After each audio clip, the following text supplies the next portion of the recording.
अध्याय 1।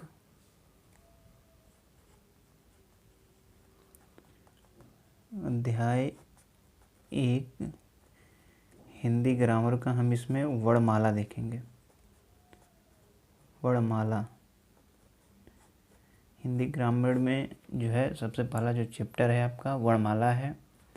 अध्याय 1 इसका वर्णमाला ही हम इसमें सबसे पहले देखेंगे। सबसे पहले हम वर्णमाला को एक दृष्टि में देख लेते हैं। जो वर्णमाला है इसको हम एक दृष्टि में देख लेते हैं। एक दृष्टि में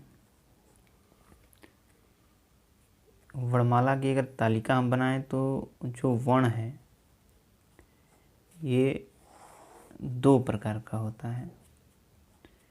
पहला आपका होता है स्वर और दूसरा होता है व्यंजन। पहला स्वर और दूसरा व्यंजन। इसके अगर हम इसको दो बांटें तो दो भागों में बांटेंगे। एक होता है ह्रस्व स्वर, ह्रस्व स्वर, और दूसरा होता है दीर्घ स्वर, दीर्घ स्वर। ह्रस्व स्वर और दीर्घ स्वर। तीसरा जो है अगर हम व्यंजन को देखें तो व्यंजन को अगर उप कैटेगरी में बांटें तो इसके जो है 5 उप कैटेगरी बनते हैं। पहला होता है स्पर्श व्यंजन, स्पर्श व्यंजन। दूसरा होता है अंतःस्थ व्यंजन, अंतःस्थ व्यंजन, अंतःस्थ व्यंजन। तीसरा होता है ऊष्म व्यंजन,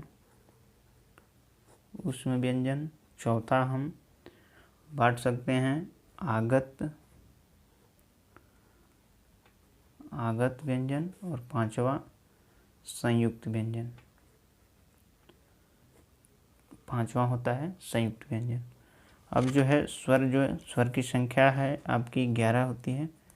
स्वर की संख्या 11 होती है। और ये जो स्वर की संख्या है इसमें स्वर संख्या 11 में जो है इसको दो भागों में बांटते हैं। पहला तो ह्रस्व स्वर, ह्रस्व स्वर में जो है 4 आते हैं। इसकी जो संख्या है ये 4 है। इसमें 4 कौन कौन से आते हैं तो इसमें पहला आता है आपका अ, उसके बाद छोटी ई, उसके बाद ऊ, उसके बाद री। ये 4 जो स्वर हैं ये ह्रस्व स्वर के अंतर्गत आते हैं। इसके बाद जो दीर्घ स्वर हैं इनकी संख्या होती है 7। दीर्घ स्वर की संख्या होती है 7। इसके अंतर्गत आते हैं बड़ा आ, बड़ी ई और बड़ा ऊ, ए, आए, ओ, औ। ये जो है 7 स्वर जो है दीर्घ स्वर के अंतर्गत आते हैं। इसी प्रकार से अगर हम व्यंजन देखें तो कुल व्यंजन की संख्या 33 होती है। टोटल व्यंजन जो होते हैं 33 होते हैं। इसमें जो है स्पर्श व्यंजन, स्पर्श व्यंजन में जो है इसकी संख्या होती है 27। स्पर्श व्यंजन की संख्या जो होती है आपकी 27। इसमें आता है क वर्ग, क वर्ग से लेकर के और प वर्ग तक, क वर्ग से लेकर के प वर्ग तक ये संख्या हो जाती है 25। और दो और इसमें आते हैं, जो दो हैं आपके ये हैं अंगा और जो अड़ा है, ये दो जो है इसमें जुड़ जाते हैं। तो इसकी संख्या कितनी हो जाती है स्पर्श व्यंजनों की 27। इसके अलावा अंतःस्थ व्यंजन जो हैं इनकी संख्या होती है 4। अंतःस्थ व्यंजन की संख्या 4 होती है। य, र, ल और व, ये 4 जो है इनकी संख्या होती है। ऊष्म व्यंजन, ऊष्म व्यंजन की संख्या भी 4 होती है। स यानी जो है आपका 3 स होता है इसमें, मूर्धन्य स, दंत्य स और तालव्य स। तो तालव्य स, मूर्धन्य स और दंत्य स। इसके बाद इसमें आता है ह। ये 4 संख्या होती हैं। आगत व्यंजन इसकी संख्या 2 होती है। पहला होता है ज और दूसरा होता है फ। ये आगत व्यंजन है। संयुक्त व्यंजन की संख्या 4 होती है। इसमें होता है छ, त्र, ज्ञ और स्र। ये 4 जो हैं आपके संयुक्त व्यंजन के अंतर्गत आते हैं। तो ये हुआ आपका संयुक्त व्यंजन की संख्या टोटल 33। इसमें जो है 5 भागों में इसको बांटा जाता है। स्पर्श व्यंजन, अंतस्थ व्यंजन, ऊष्म व्यंजन, आगत व्यंजन और संयुक्त व्यंजन। इसमें जो है स्वर की संख्या होती है 11। इसमें 2 होता है ह्रस्व स्वर और दीर्घ स्वर। ह्रस्व स्वर में अ, ई, उ, री।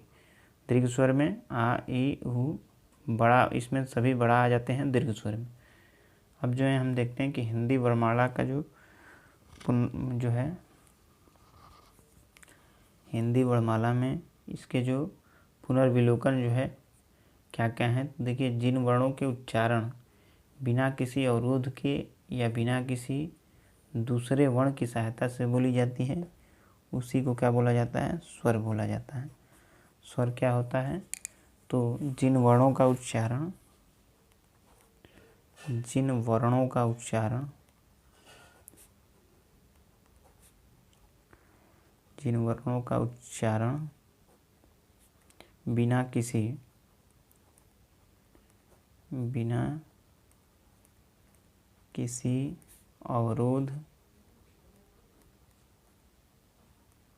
बिना किसी अवरोध के तथा बिना किसी दूसरे वर्ण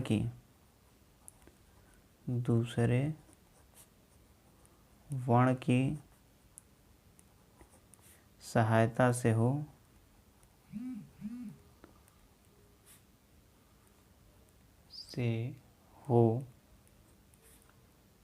उन्हें स्वर कहते हैं। उन्हें हम स्वर कहते हैं। ठीक, उन्हें स्वर कहते हैं।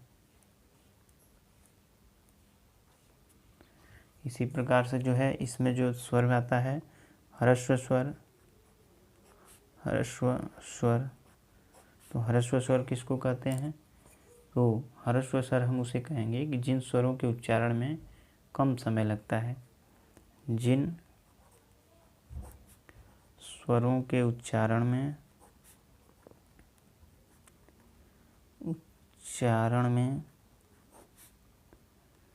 कम समय लगता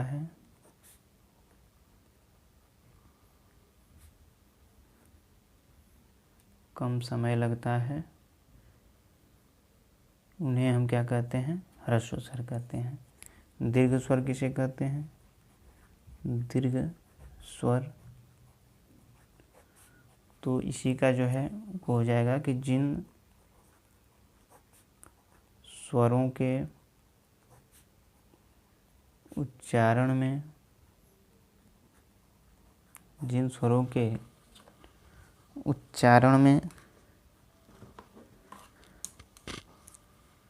अधिक समय लगता है,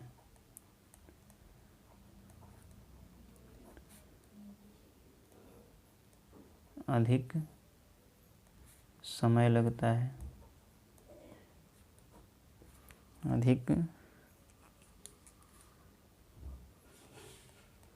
समय लगता है उसे दीर्घ स्वर कहते हैं।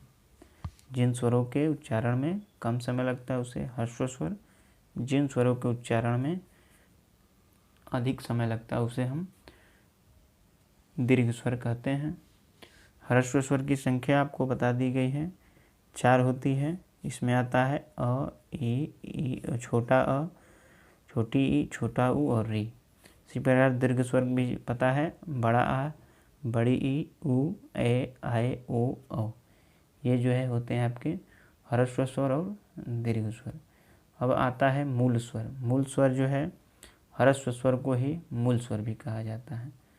जो ह्रस्व स्वर है इसी को मूल स्वर भी कहा जाता है। तो इसको हम यहाँ लिख सकते हैं मूल स्वर। ह्रस्व स्वर को ही मूल स्वर भी कहा जाता है। दीर्घ स्वर आपको पता है, दीर्घ संधि जो है स्वर क्या है, तो दीर्घ संधि स्वर, जो इसमें जो है दीर्घ संधि स्वर, दीर्घ संधि स्वर, दीर्घ संधि स्वर के अंतर्गत जो है 3 स्वर आते हैं। इसमें आता है आ, छोटा जो है बड़ी ई और बड़ा ऊ। ये जो है 3 स्वर जो है दीर्घ संधि स्वर के अंतर्गत आते हैं। बड़ा आ, बड़ी ई और बड़ा ऊ। संयुक्त स्वर जो है संयुक्त स्वर, संयुक्त स्वर, संयुक्त स्वर के अंतर्गत जो है आते हैं इसमें ए, आए, ओ, औ। ये जो 4 स्वर हैं ये संयुक्त स्वर के अंतर्गत आते हैं। ए, आई, ओ, औ, ये संयुक्त स्वर हैं। आगत स्वर, आगत स्वर, आगत स्वर के अंतर्गत जो है एक स्वर आता है, ये होता है आ, इस पे होगा चंद्र बिंदु आ। ये जो है इसको हम आगत स्वर कहते हैं। अब देखेंगे अग्र स्वर, मध्य स्वर और पश्च स्वर। अग्र स्वर, अग्र स्वर, दूसरा है मध्य स्वर, मध्य स्वर, तीसरा है पश्च स्वर, पश्च स्वर। ये जो है स्वर के उच्चारण के आधार पर जो है प्रकार हैं। तो अग्र स्वर में जो आगे से बोली जाती हैं इसमें आता है आपका ई, बड़ी ई, ए और आए। ये होते हैं आपके 4 अग्र स्वर। मध्य स्वर में केवल आता है आपका अ, और इसके अलावा जो बचा है सब किस में आते हैं, पश्च स्वर में। पश्च स्वर में क्या कहा जाएगा, आ, ऊ, बड़ा ऊ, ओ, औ, और ये आपका था ये आगत स्वर। ये सब जो है पश्च स्वर के अंतर्गत आ जाते हैं। पश्च स्वर के अंतर्गत देखिए अग्र स्वर में छोटी ई, छोटा बड़ा ई और ए और ऐ, ये जो है आपके आते हैं अग्र स्वर के अंतर्गत। और मध्य स्वर में आता है आपका अ। पश्च स्वर में बाकी जितने बचे बड़ा आ, ऊ, औ, आ, ये सब पश्च स्वर के अंतर्गत आते हैं। संवृत्त स्वर किसको कहते हैं, तो संवृत्त स्वर,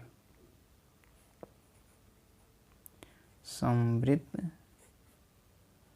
स्वर।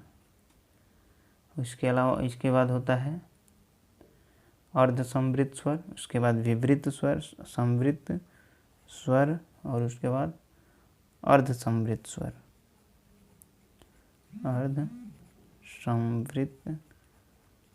अर्ध संवृत्त स्वर। संवृत्त स्वर और अर्ध संवृत्त स्वर। और संवृत्त स्वर में आते हैं ई, बड़ी ई, ऊ और बड़ा ऊ। अर्ध संवृत्त स्वर के अंतर्गत आते हैं ए और ओ, ये आते हैं अर्ध संवृत्त स्वर के। इसी की तरह जो है आता है आपका ए और ओ होता है इसमें। विवृत्त स्वर, विवृत्त और जो है स्वर, और अर्ध विवृत्त स्वर, अर्ध विवृत्त स्वर, विवृत्त स्वर और अर्ध विवृत्त स्वर। तो विवृत्त स्वर के अंतर्गत आएगा आ और ऐ, और अर्ध जो है विवृत्त स्वर के अंतर्गत आ जाएगा ए, अ, ओ और आ, जो मध्य जो है आपका आगत स्वर है वो भी आ जाएगा विपरीत स्वर में, अर्ध विपरीत स्वर में। अब जो है अगले इसमें हम देखेंगे